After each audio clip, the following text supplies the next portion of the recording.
The unseen chains, how you forfeit your freedom every day. Look closely. Not at your screen, but inward. Can you feel it? That subtle tremor of anxiety, the quiet hum of dissatisfaction, the gnawing fear of judgment. It's there, isn't it? A constant companion, whispering doubts, dictating choices, shaping the very contours of your life. You might call it stress, or self-doubt, or simply the way things are. But what if I told you it's something far more insidious? A silent surrender, a daily forfeiture of the one thing you truly own, your inner freedom. We chase external validation, accumulate possessions, meticulously curate our online personas, all in a desperate bid to outrun this inner unrest. We build elaborate prisons of expectation, then wonder why we feel trapped. We seek happiness in the fleeting applause of others, in the temporary high of acquisition, in the endless scroll of distraction. And in doing so, we become strangers to ourselves, prisoners of a world we unknowingly helped construct. This isn't about blaming you, it's about seeing you. It's about acknowledging the invisible chains that bind us, forged not by tyrants or external forces, but by our own minds, our fears, and the unchallenged narratives we absorb from the world around us. What if the greatest battle isn't out there, but within? And what if the key to unlocking true freedom has been hidden in plain sight for centuries, waiting for you to rediscover it? The illusion of control. Consider the relentless pursuit of control. We meticulously plan, strategize, and manipulate, believing that if we can just orchestrate every outcome, we will finally find peace. But life, in its infinite wisdom, rarely conforms to our blueprints. A sudden illness, an unexpected setback, the unpredictable actions of others, these moments shatter our carefully constructed illusions, and in the wreckage, we often find not resilience, but despair. We become like Plato's prisoners in the cave, mistaking the shadows on the wall for reality, believing the flickering images of external events are the true source of our suffering or joy. We are so engrossed in the drama of the shadows that we forget there's a world of light and truth beyond our immediate perception, a world where genuine understanding and peace reside. This is where the ancient wisdom of Stoicism, particularly through the lens of Marcus Aurelius, offers a radical, almost unsettling truth. The Roman emperor, who ruled one of the largest empires in history, understood the profound limitations of external power. In his private reflections, meditations, he didn't write about conquering barbarians or expanding borders. He wrote about conquering himself. He understood that while he commanded legions, he could not command fate, nor could he command the opinions or actions of his subjects. His true domain was his own mind, his reactions, and his character. Marcus Aurelius taught us the dichotomy of control. Some things are within our power and others are not. Our opinions, impulses, desires, and aversions, these are ours to command. Everything else, our bodies, possessions, reputation, even death itself, lies outside our direct control. The profound implication: most of what causes us distress, most of what we spend our lives fighting against, is precisely what we cannot change.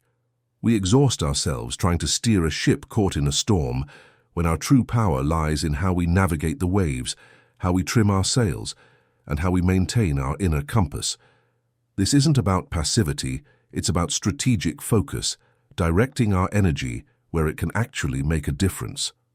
Twists and truths, the danger of external validation. Here is an uncomfortable truth. Much of our suffering stems from our desperate need for external validation. We are taught from a young age to seek approval, to conform, to measure our worth by the metrics of others. Nietzsche, with his piercing gaze, would call this the slave morality, a system where value is determined by external opinion, by what others deem good or bad. We become chameleons, constantly shifting our colors to blend in, to be liked, to avoid the discomfort of standing out. But in doing so, we lose our authentic selves. We become hollow echoes, living a life designed by committee, not by conviction. We trade our unique voice for a chorus of acceptance, only to find that the applause is fleeting and the silence afterward is deafening. This isn't merely a philosophical abstraction. It's a psychological trap that ensnares countless individuals. The fear of judgment, the fear of not being enough, drives us to compromise our values, to silence our true voice. We become Machiavelli's prince, not in the pursuit of power, but in the pursuit of popularity, constantly calculating how to appear virtuous rather than genuinely being so. We craft elaborate masks, hoping to impress, to belong, to be loved.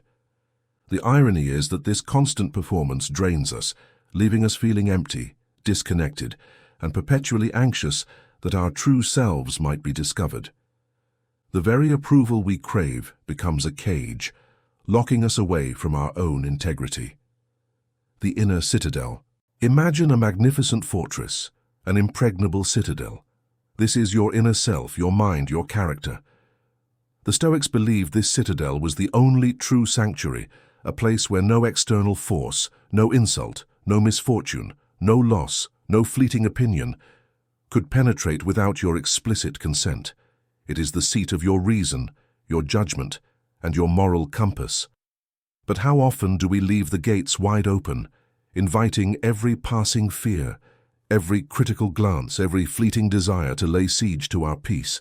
We become our own worst enemies, dismantling our defenses from within, allowing the chaos of the outside world to dictate our inner state.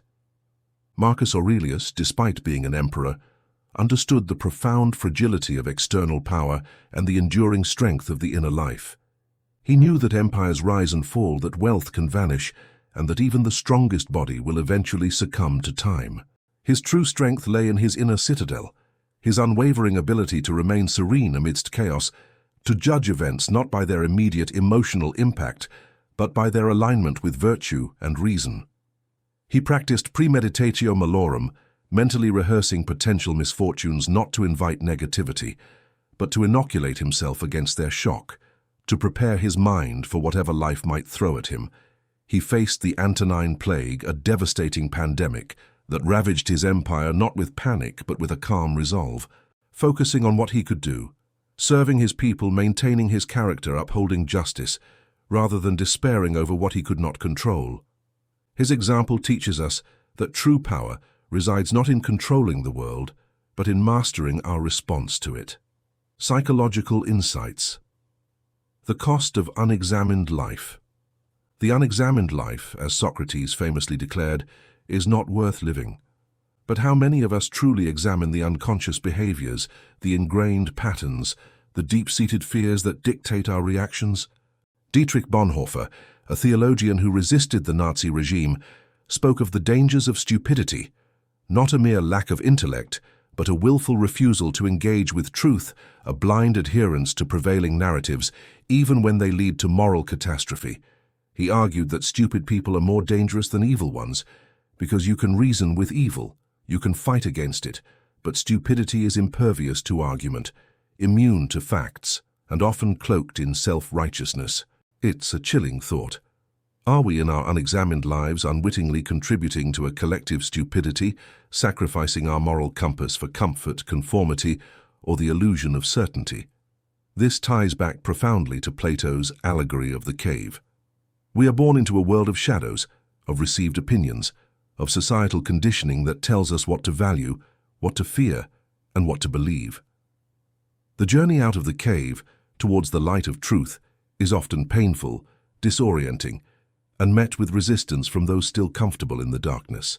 It requires immense courage, the courage to question, to challenge, to see things as they truly are, not as we wish them to be, or as others tell us they are. It requires us to confront our own ignorance, our own biases, and the uncomfortable realization that much of what we hold dear might be mere illusion, a comforting lie we tell ourselves to avoid the harsh glare of reality. The path forward, embracing discomfort and the virtues. The Stoic path is not one of easy answers, but of profound transformation. It demands that we embrace discomfort, that we lean into the very things we instinctively avoid. Memento mori, remember death. This isn't morbid, it's profoundly liberating. Marcus Aurelius constantly reminded himself of his own mortality, not to despair, but to imbue every moment with urgency and purpose. If you truly internalize that your time is finite, would you still waste it on trivialities, on endless distractions, on worrying about what others think? Or would you focus with laser-like precision on what truly matters, living virtuously, loving deeply, creating meaningfully, and making a genuine impact? And then there is amor fati, the love of fate. This is perhaps the most challenging, yet most powerful Stoic practice.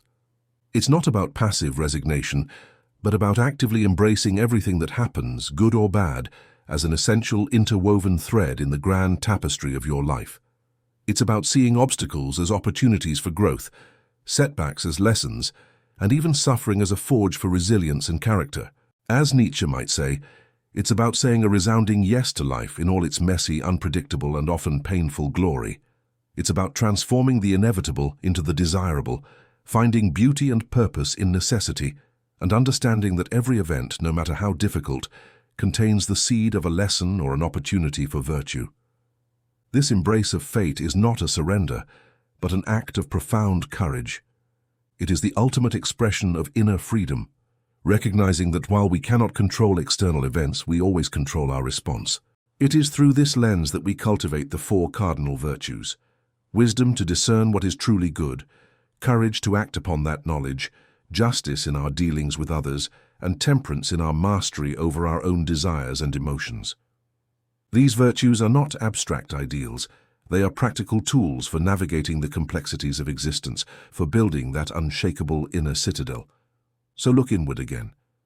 The chains you feel, the fears that hold you back, the constant need for approval, they are not unbreakable. They are illusions, sustained by unexamined habits and a misunderstanding of where your true power lies. The path of the Stoic is not one of emotionless detachment, but of profound engagement with life, lived on our own terms. It is a journey inward, a constant refinement of character, a relentless pursuit of virtue. It is the courage to face uncomfortable truths, the wisdom to discern what truly matters, and the temperance to master our inner world. It is a life lived with purpose, resilience, and an unshakable inner peace, regardless of the storms raging outside. The invisible enemy was never truly outside. It was the battle within. And the victory is found not in conquest, but in understanding, acceptance, and the unwavering commitment to live in accordance with our highest selves. What will you choose to control today? What will you choose to embrace, and what will you choose to become?